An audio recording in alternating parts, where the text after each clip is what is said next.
we are heading towards an end of this introductory course on signals and systems. In this course, we have spent significant amount of time in learning Fourier series, Fourier transform, and then Laplace transform. In all this, we have given our efforts to represent an arbitrary waveform, arbitrary signal, as a sum or combination of exponential signals. But why did we do that? I think this is the time to answer that question. Okay, so before that, let us consider an LTI system with impulse response ht, and recall that if we apply our input xt under relaxed condition, then the output of the system will be yt equal to the convolution of h and x. Okay, now let us see what happens if we convolve a signal, say ht, with an exponential signal e to the power st. So this is equal to, by definition, integration of h tau e to the power s t minus tau d tau, and integrated from tau equal to minus to plus infinity.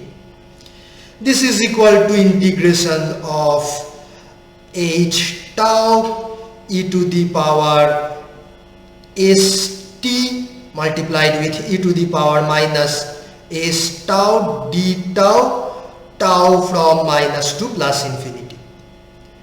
Now you see that e to the power st is not a function of tau, so we can write it outside the integration like this, and then this is equal to e to the power st, this term multiplied by this integration, and you should recognize that this is nothing but Laplace transform of ht, call it capital Hs, okay, where capital Hs is the Laplace transform of small h tau or t. So convolution of a signal with e to the power st is e to the power st multiplied with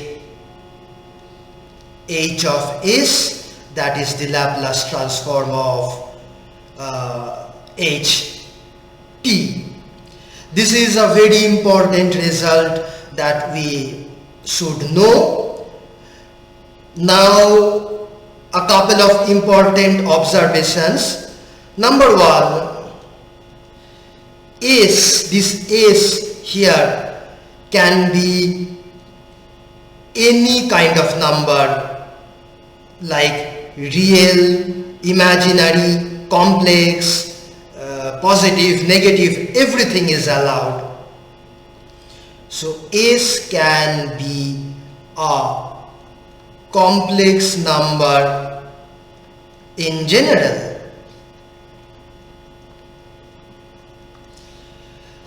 Secondly, this is true, of course, if this integration converges. That means, of course, for those values of s for which this Laplace transform exists. That's true. Next, very important observation is that if you consider this e to the power st as the input to a relaxed LTI system with impulse response ht, then ht star xt is the output. So this is the output if you consider e to the power st as the input to the system with impulse response ht. Then note that the shape or pattern, the pattern of e to the power st, which you may consider as the input to the system, and this signal e to the power st hs, that is the output, is same or similar. What I mean is this: if you draw these two signals as a function of time,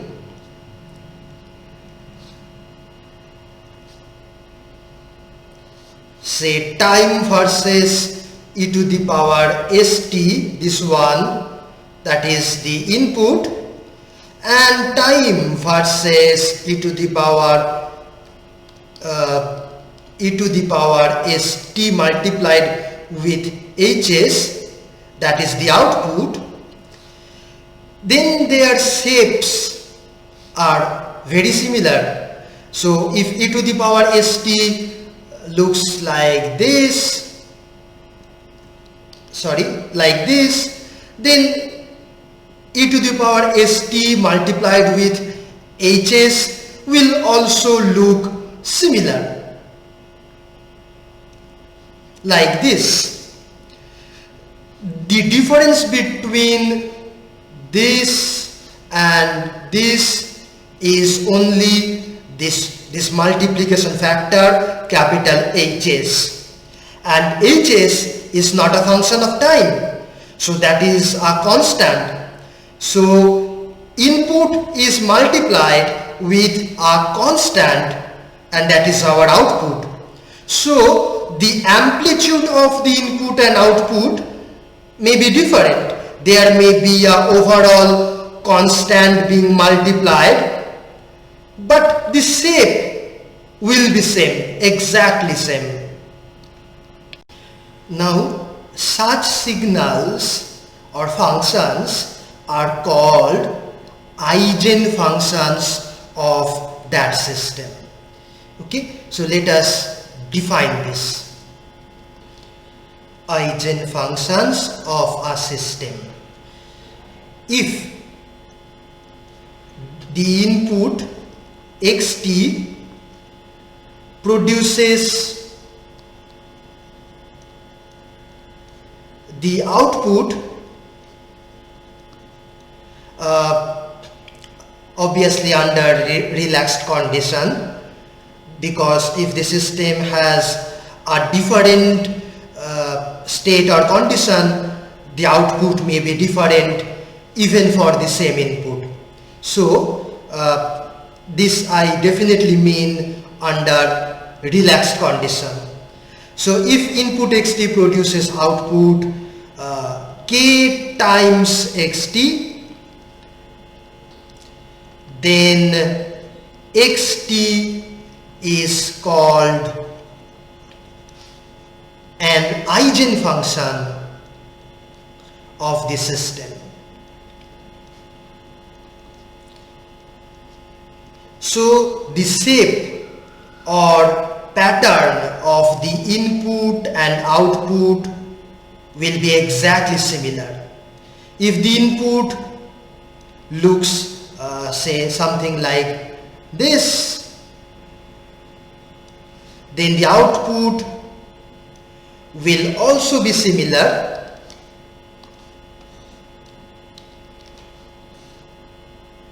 except that the height or amplitude of the output may be different. There may be an overall constant multiplication factor. Okay. So then we will call this function or signal as a Eigen function of this system.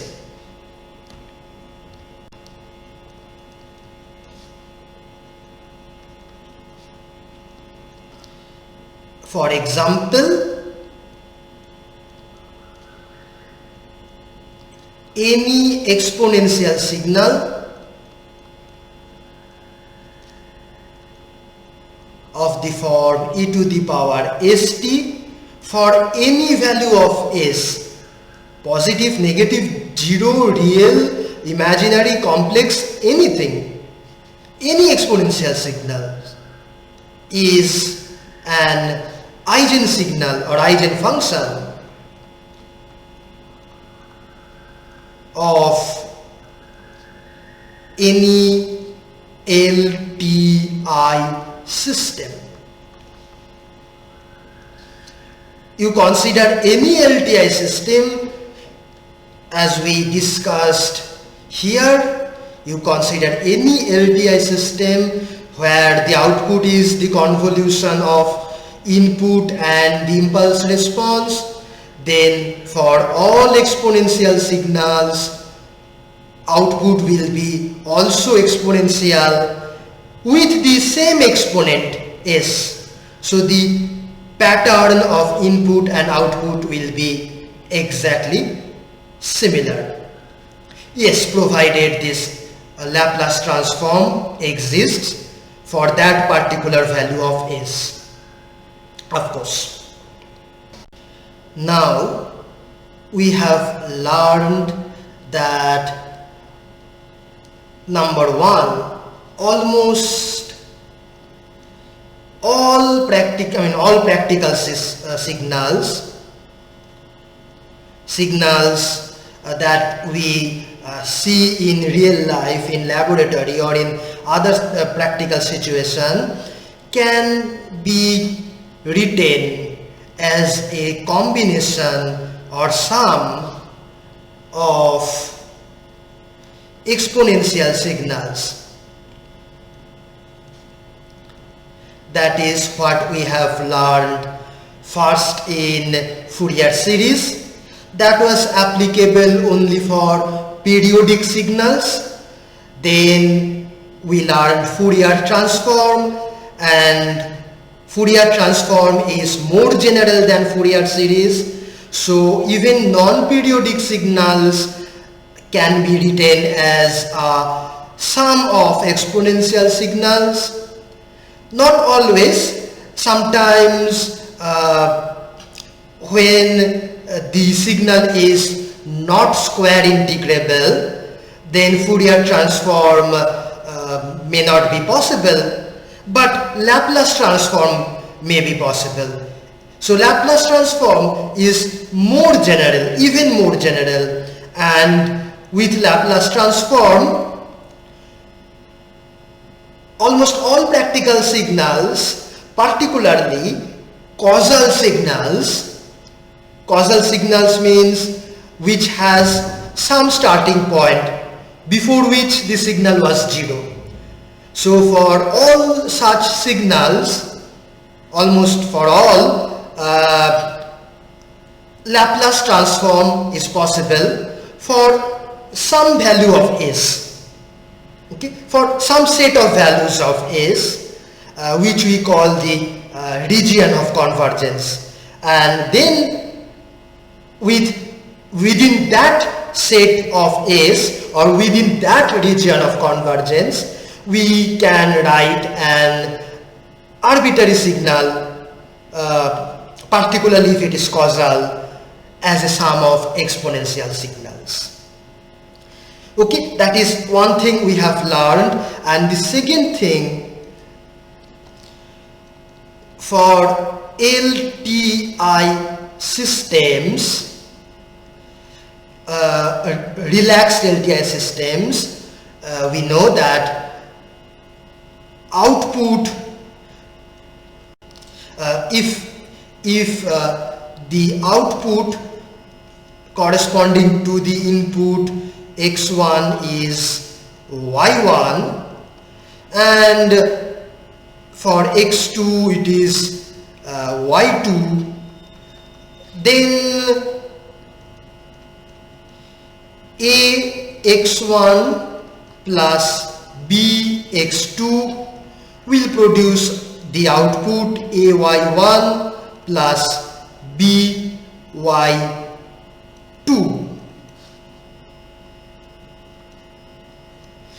That means for an LTI system, if some arbitrary input is given and we want to find the output, what we can do is the following. First, we will break the input as a sum of exponential signals. Then we will calculate the output for each of those exponential signals.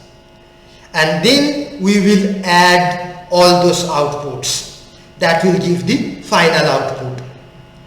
Now, for LTI systems, it is very easy to calculate output for exponential signals, because for LTI systems,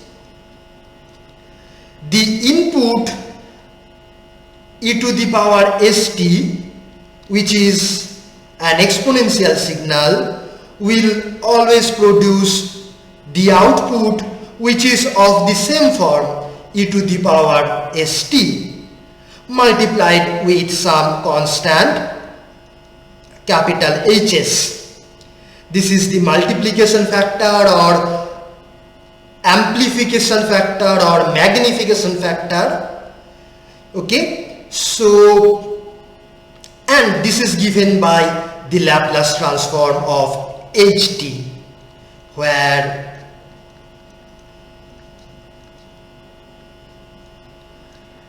Ht is the impulse response of the system. So, if we know Ht of a system, then we can calculate capital Hs. Then given any arbitrary input, we can break it as a sum of exponentials. Then for each exponential term, we can calculate the output in this way. Okay, and then we can add all those outputs. Let me write this. So here is the prescription for calculating the output of an LTI system for arbitrary inputs. Step number 1. Given the arbitrary input, break it as a sum of exponential signals. For example, we can do it using Laplace transform as one possible way.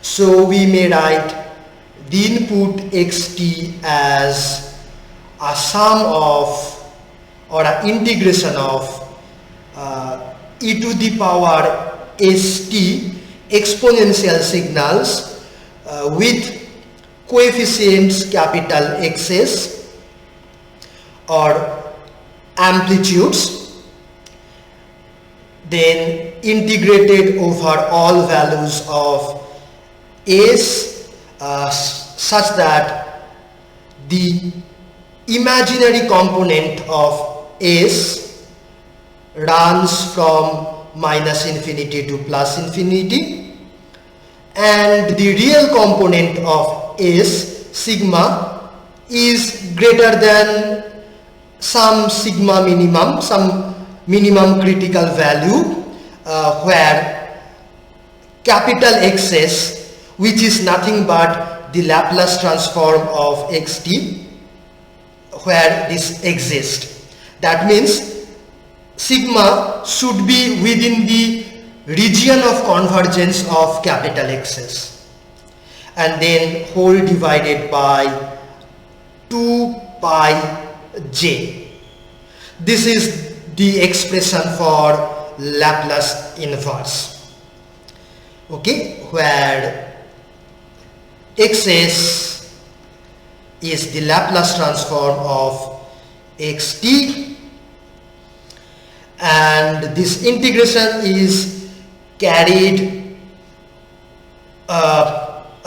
within the region of convergence of xs, capital Xs. So I may also write sigma and omega, they belonging to the region of convergence,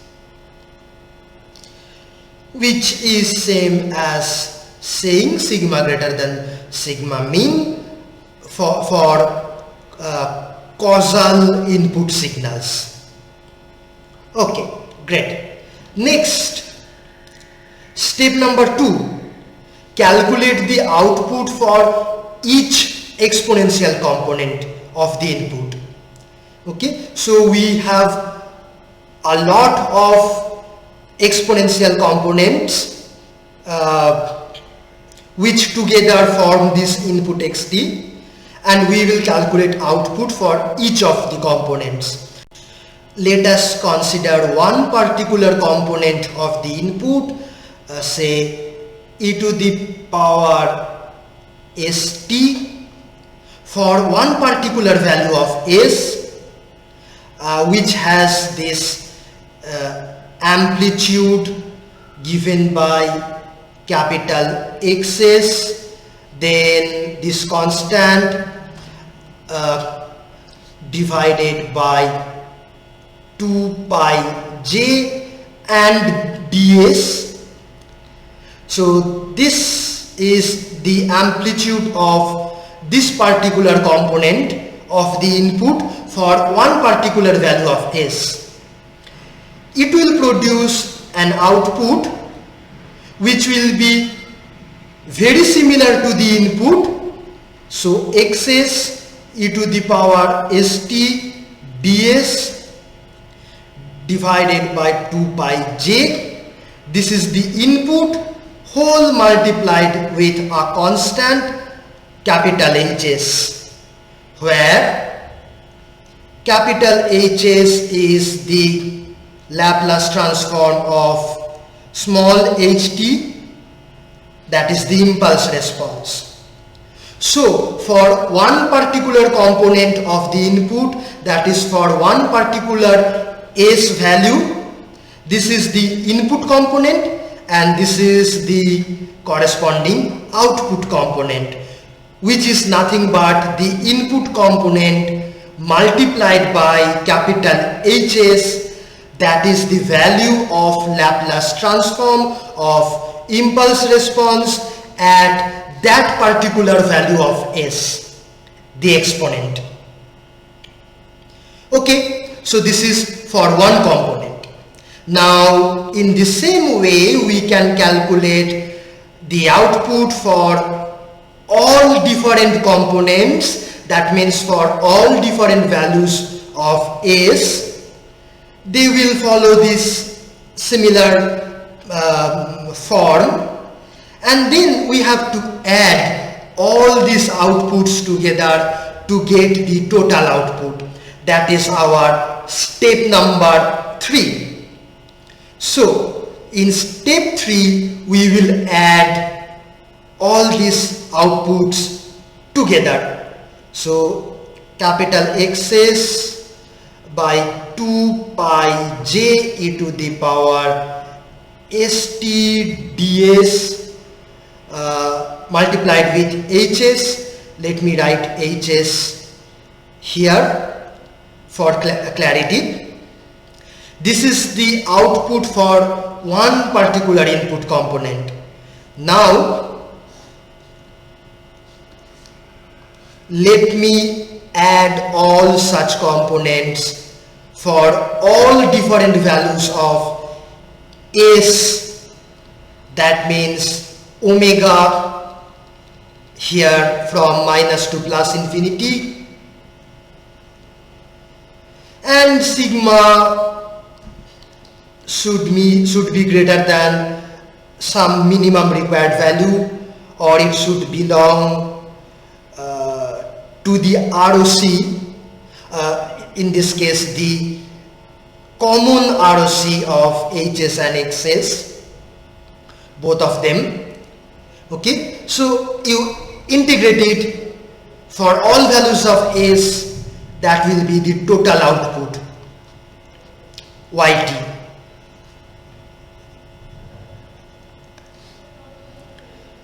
So this implies Yt is equal to this, this is nothing but 1 over 2 pi j constant. You can write that outside the integration, and then here Hs, Xs, e to the power st ds integrated from minus to plus omega sigma in the ROC, and so this is nothing but Laplace inverse of Hs, Xs. So this implies also that Laplace transform of Yt output, call it capital Ys, is equal to Laplace transform of this, that means Hs. This is also a very important result. We will come back to this again and again, but now I want to stress on a more fundamental fact, and that fact is this: for an LTI system to calculate the output, you can make a table, something like this, where you have different values of S in your first column. S is a complex number in general, so you take different complex values of S. Then for each values of S, you write the value of capital Hs, that is the value of Laplace transform of impulse response for that particular S. And then if you apply a input which is of the form e to the power st, the corresponding output will be of the form e to the power st multiplied with Hs. So this is a input output table, and in this part is the most important part. This is the summary of all the different inputs and outputs. If you know this part of the table, then you know everything about that system. So basically, if you know this function capital Hs as a function of S, you know everything about the system. You can calculate the output for any arbitrary input. Okay, this is basically again applying our old policy of divide and conquer. So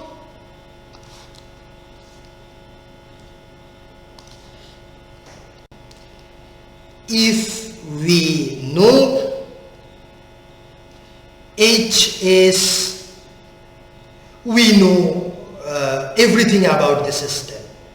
Okay, we know, which also means that if we know ht, small ht impulse response, then also we know everything about the system, because capital Hs is Laplace transform of small ht. If you know small ht, you can always calculate capital Hs. In fact, this is not a new fact to us. We already have studied that output of the system under relaxed condition is the convolution of ht star xt, and then also we told that if you know ht, you can calculate output for any input x. Okay, so impulse response contains all the information about a system. In the same way, if you know capital Hs, that is also enough to know everything about the system, because you can calculate small ht by taking Laplace inverse of capital Hs. So knowing either capital Hs or small ht is same as knowing everything about the system. So Hs, which is the Laplace transform of ht, is called the transfer function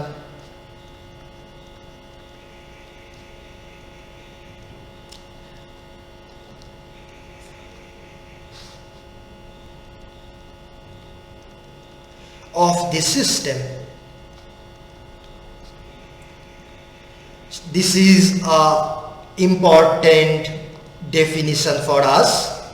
Remember that transfer function Hs, that is Laplace transform of ht, essentially contains all the information about a system. Now we are coming to the big question. Recall that we studied in our first 2 weeks that all signals can be broken as a sum of time shifted delta signals, impulse signals, and then using the idea of divide and conquer, we wrote the output of an LTI system as the convolution of impulse response ht and the input. So for that we needed to break the input signal as a sum of delta signals. The story should have been or could have been stopped at that point only, but after that we attempted to break an input signal in a different way. Instead of a sum of delta signals, we attempted to break it as a sum of exponential signals.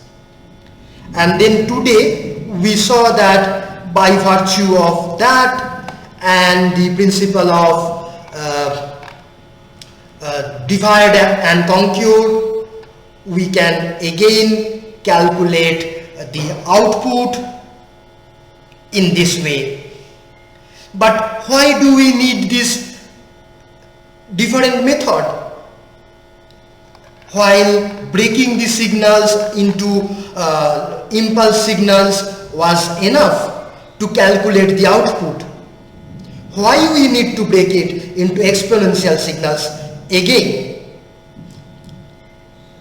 Okay, so for that let me ask, suppose the output or the desired output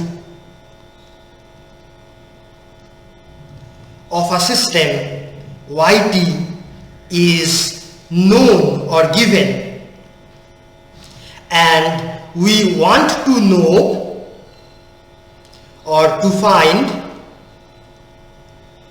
the required input xt that will produce the desired output.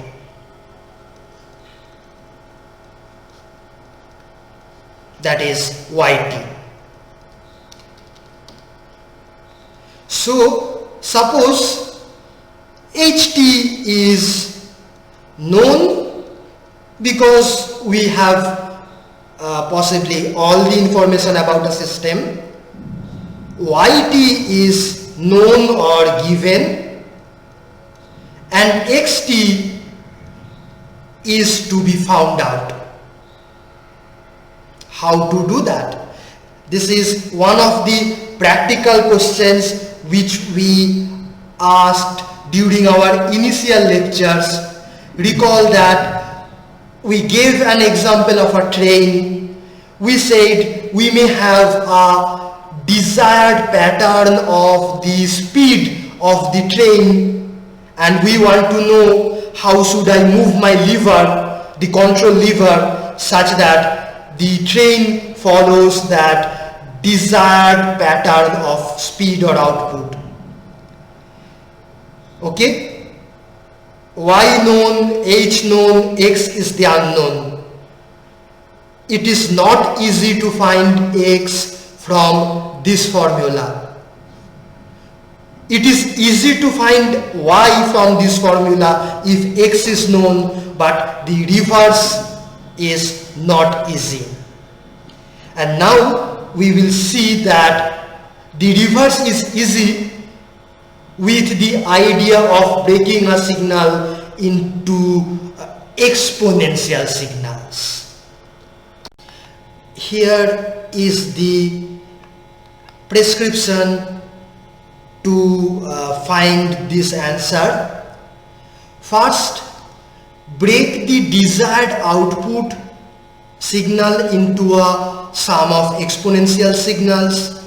You may again use Laplace transform for this. So we may write yt equal to 1 over 2 pi j integration of capital Y s e to the power st ds, here omega from minus infinity to plus infinity, and sigma should be in the ROC, and where Ys equal to the Laplace transform of output signal, desired output signal, which is given. Then step 2, for each of these output components, calculate the required input. Okay, so consider one particular output component, which is Ys e to the power st ds divided by 2 pi j. Then the required component, required input will be this output e to the power st ds by 2 pi j whole divided by 1 by hs. Okay, and then you have to add all these required input components. So required input xt will be the integration of this thing. Okay, so integration of y s, let me write hs here, e to the power st ds. We have to add this for all values of s,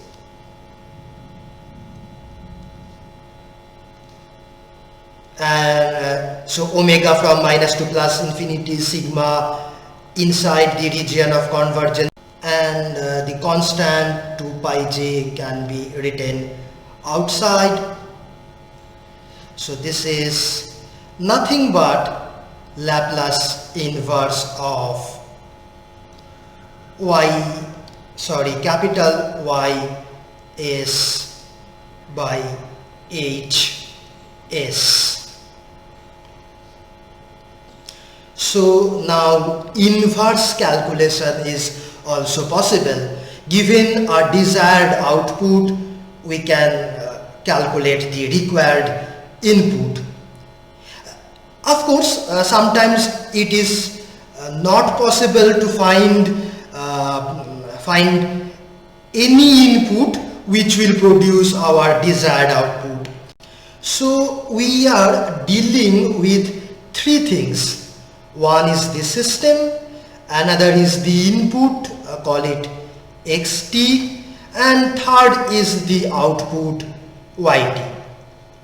Now the system may be described by the impulse response, assuming the system to be LTI, or it may be described by the Laplace transform of ht, that is hs. We call this the transfer function. Okay, now suppose if input is given, the system is completely described to us. That means either ht or hs is given and we want to find the output, we can do that. We can either calculate yt equal to xt star ht, or you can do it in this way, Laplace inverse of capital Xs capital Hs. That is easy. Next, if the system is known, output or desired output is known, and the required input is to be calculated, then you can do it in this way, that xt is Laplace inverse of capital Y S by Hs. This is another possible situation.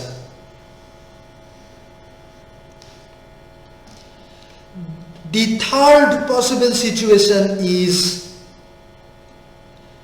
like this, where input is given, output is given, and the system is to be designed.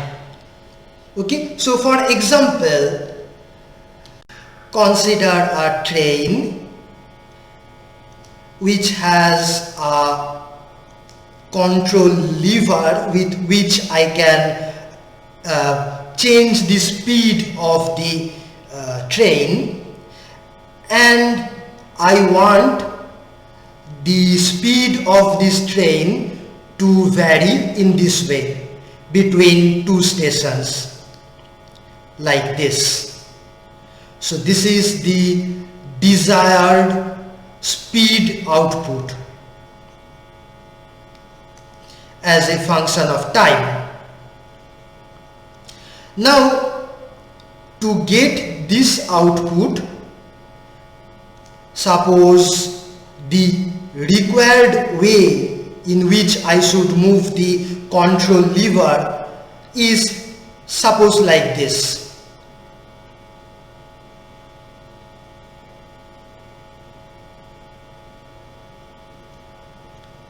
This is time versus input to the train, required input to the train.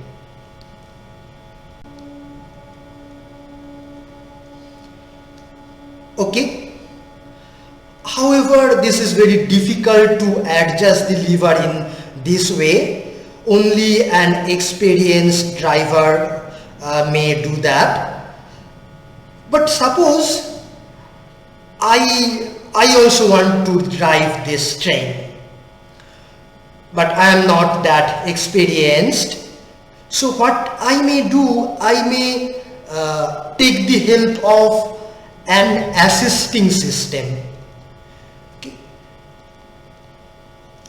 which I will connect in cascade to the train. This can be some mechanical arrangement which will have another control input, maybe some lever, and that input I will control, and I will control it, suppose in a simpler way like this, which is similar to the desired speed of the train. Okay, so this is how I will move the lever here, and then this mechanical arrangement will convert my input pattern into this pattern, which will then go to the train and give the required output. This can also be some electrical or electromechanical arrangement. Here I give my input, the assisting system converts my input into a different form, which then acts as the input to the train, and that produces the desired output. Now focus in the left part of this diagram, this part. Here this required output input to the train, which is the output from the assisting system, this is known, this pattern is known. Also the way I am going to move or change this input, that is also known. But this assisting system I have to design in a way such that when this input is given, this output is produced. So this is the unknown. So the system is unknown, required output and the specified input, these two are known. Now since the input is known, its Laplace transform is also known.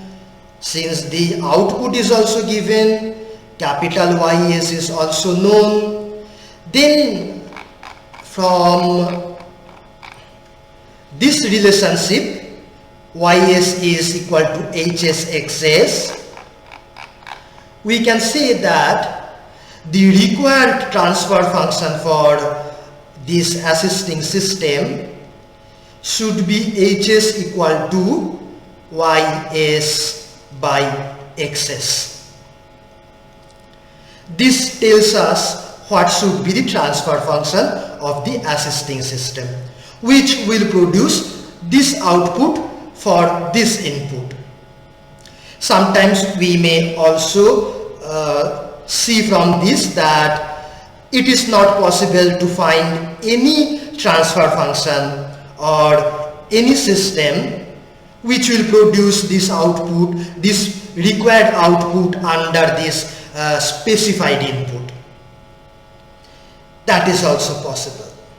So this is another example, another practical example of a problem that that people in control system or control system engineering might deal with regularly, and we are able to solve such problems by virtue of the fact that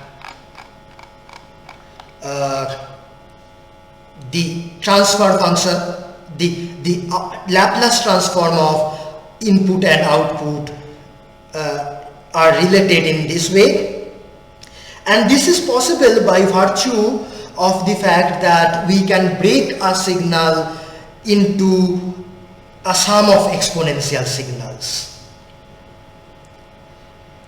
Okay. In fact, all these are possible by virtue of the fact that exponential signals are Eigen signals or Eigen functions of LTI systems. Okay, so when you give an exponential input to an LTI system, it produces an output of the same form as the input, only multiplied by some overall constant. And in general, other signals like delta t, step signal, etc., they are not in general Eigen signals of LTI systems. So let us see that with an example. So here is the question. We have a system with input output related via these linear ordinary differential equation with constant coefficients, and we are asked to check whether these different possible inputs are Eigen functions of this system or not. Okay, so let us solve this. Let us first check this first one, xt equal to delta t, whether that is an Eigen function or not. Let us assume that xt equal to delta t is an Eigen function.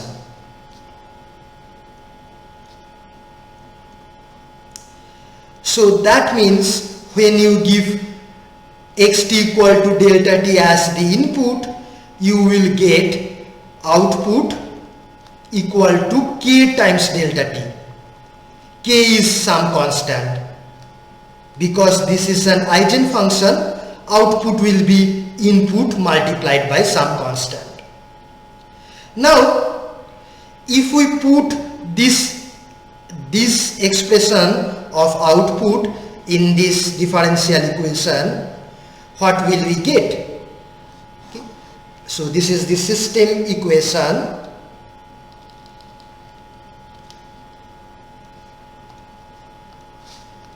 Now let us put y equal to k delta, then the second derivative is equal to delta double dot multiplied with k, then this first derivative will be delta dot multiplied with k, let me take k common, and y is delta multiplied with k, and right side xt is equal to delta t. Now, is it possible? No, this is impossible, because the right side contains only delta t, left side contains delta, delta dot, delta double dot. That is impossible. So xt equal to delta t is not an Eigen function of this system. In the same way, you write any general linear differential equation with constant coefficients. For that system, delta t will not be an Eigen function. Next, let us try xt equal to ut. Let us assume that this is an Eigen function of the above system, and if so, then the output should be equal to k times the input for some constant k, and input is ut. Now this is the system equation. Let us put y equal to ku in this expression. So here we will get k times u. Then the first derivative will be k times delta, and the second derivative will be k times delta dot. The input is equal to ut. Is it possible? No, this is not possible.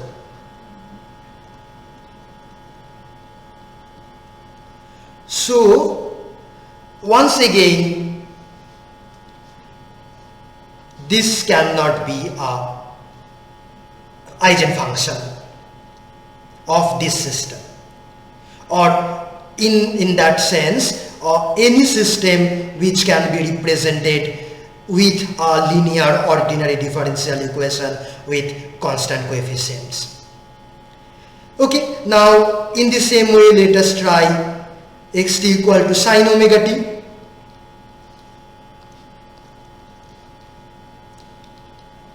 Case 3. Again, let us first assume that xt equal to sine omega naught t is an eigenfunction. That means when you apply sine omega naught t as the input, the output will be k times sine omega naught t, and then let us check whether this differential equation is satisfied or not.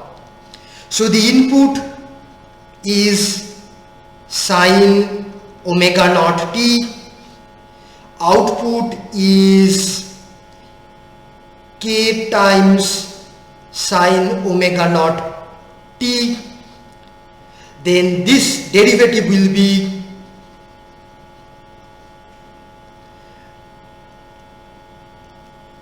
k times cosine omega naught t multiplied with omega naught, and the second derivative will be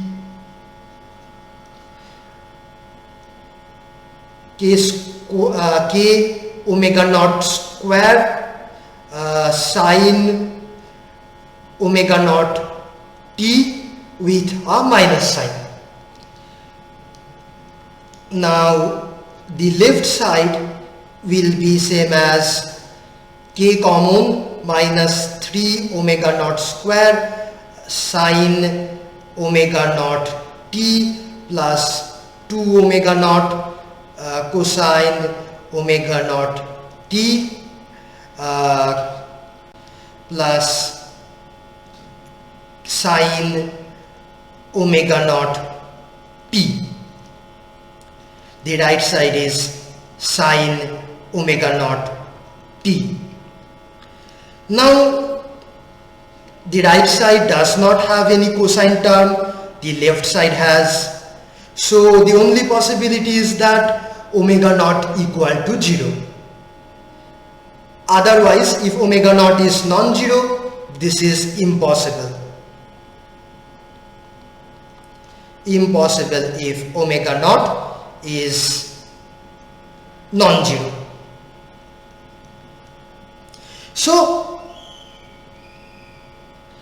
neither this is an eigenfunction, and I will leave it as an homework that cosine omega naught t can also cannot be an eigenfunction of systems which can be represented with linear ODE with constant coefficients. Okay, then what about xt equal to e to the power sigma t minus sigma t, or j omega t minus j omega t, or e to the power some complex number sigma plus j omega? We have already proved that any exponential signal is an eigenfunction for LTI systems, any LTI system. So all these are eigenfunctions functions. You can verify yourself. I will leave that as an homework. Now I want to make a few comments about how these exponential signals look like. Okay, so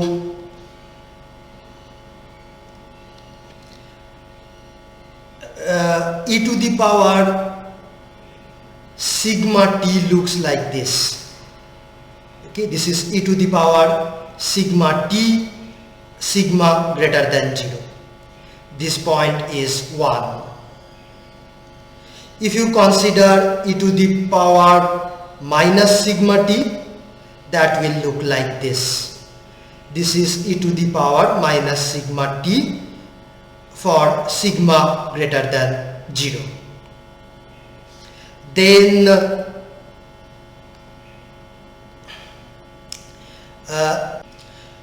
consider e to the power j omega t. Omega is a real number multiplied with j. So to draw this, we need a 3-dimensional space, time axis horizontal, then this line perpendicular to the board represents the real component, real part of e to the power j omega t. This will represent the imaginary part of e to the power j omega t. And then if you consider omega to be positive, that signal will look like a spiral like this. And if omega is negative, it will rotate in the opposite direction. Now here omega is called the angular frequency because that tells us the amount or the angle of rotation per unit time. If you consider the number omega by 2 pi, call that f, then that is really the frequency, that is the number of complete cycles per unit time. Okay, cycles per unit time. So we call this omega as a frequency. Also, the unit of omega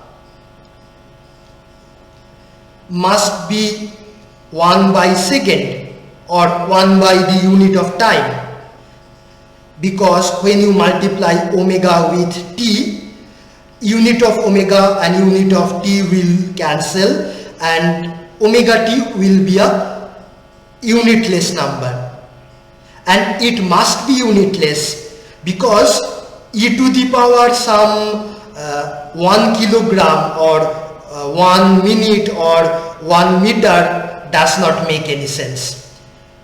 Only e to the power unitless numbers make sense. So unit of omega must be the reciprocal of unit of time. In the same way, for e to the power sigma t to make sense, the unit of sigma must be 1 over the unit of time. That means the unit of frequency. So in that sense, sigma is also called a frequency. Although here the signal is not oscillating or repeating, so you cannot say that this is the number of oscillation per unit time. Here sigma has the unit of frequency, and the value of sigma tells us how fast this signal changes. Okay, so an exponential signal, suppose its value becomes double after this amount of time. Okay, call this time tau. Here it is 1, here it becomes 2 after tau amount of time. Then after 2 tau amount of time, this signal will be 4 times. After 3 tau amount of time, this signal will be 8 times. And this value of tau depends on sigma. If sigma is larger, then tau will be smaller. So that means if sigma is larger, this signal will increase faster or will increase more frequently. So larger sigma means the signal will increase at will increase more frequently. In that sense also you can call sigma as the frequency. And then in general, if you consider a signal e to the power sigma plus j omega whole multiplied with t, that will be a spiral signal in this complex 3D space, whose magnitude will continuously decay or increase depending on sigma is positive or negative. And then once again this number sigma plus j omega must have a unit reciprocal to time, that is unit of frequency. Therefore this signal is called this number is called a complex frequency. Okay, so exponential signals e to the power st are Eigen signals of LTI systems, where S can be complex in general, real, imaginary or complex, anything. And then when you apply such an input to an LTI system, you will get exactly same form of output, except that the magnitude of the signal may be different, but the pattern will be same. And this is what we call as Eigen signals. You know why we call these Eigen signals? You all have studied eigenvectors of a matrix. Just consider an arbitrary matrix like this, say 1, minus 1, 0, 0, 0, 0, and then 0, 0, 10, some 3 by 3 matrix.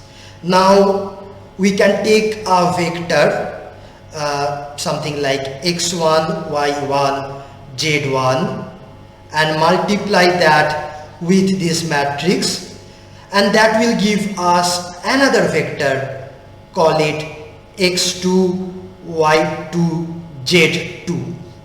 Now these vectors, they have some direction in a three-dimensional space, and so you can think that this is a vector which, being acted by this matrix, produces another vector, as if this is an input, this is an output.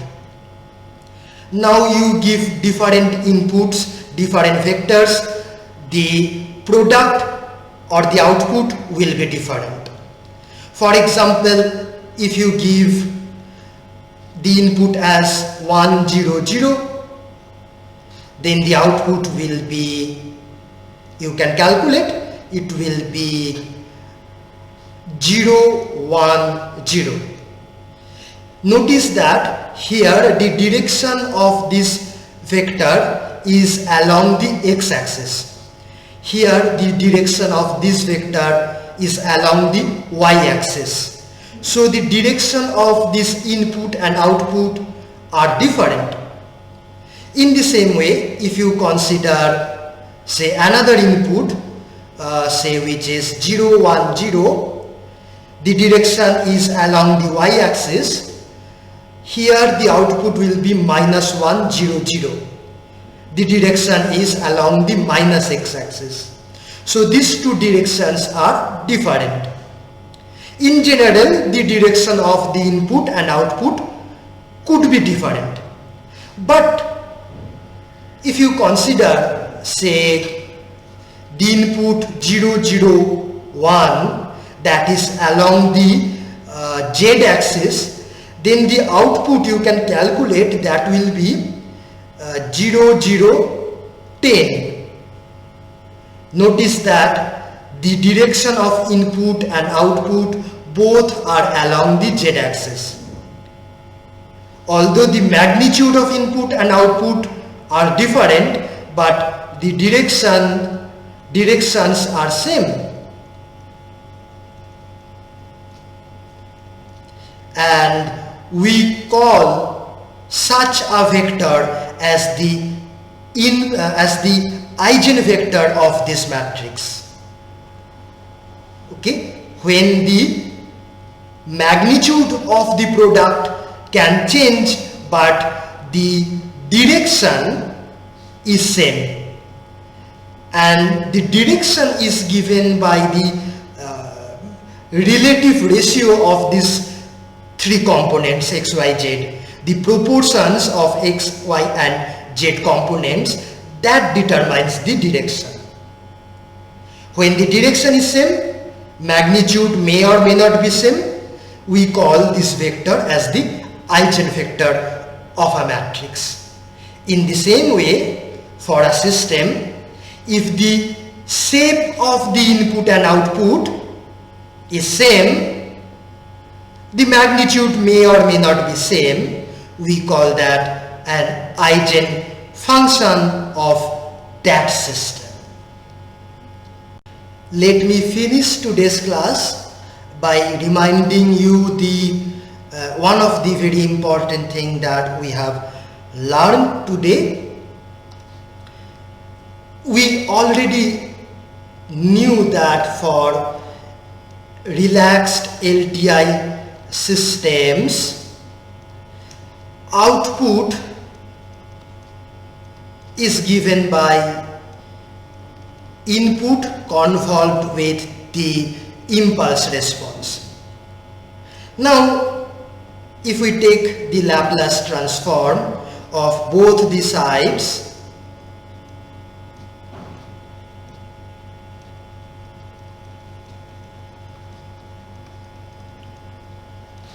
then the left hand side, let me call it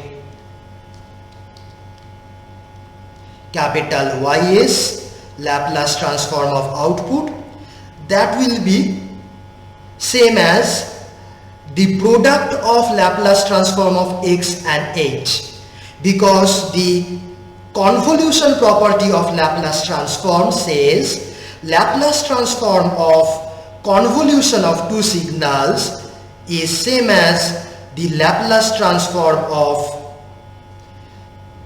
first signal multiplied with the Laplace transform of the second signal, that is capital X's Laplace transform of input and capital H's Laplace transform of impulse response. Okay, and the definition we call H's, that is the Laplace transform of Ht, equal as the transfer function of the system.